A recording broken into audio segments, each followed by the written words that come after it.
iPhone 8 Plus. We need to replace the screen and needs a new battery. Let's fix it up. Open it up, unscrew, disconnect the battery, remove the screen.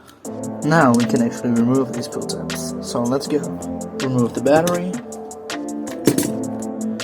Now let's transfer all of these and these components to the new screen. So let's copy the data off of the old screen. And now we'll program the new one. And we'll install a new seal. And install everything again.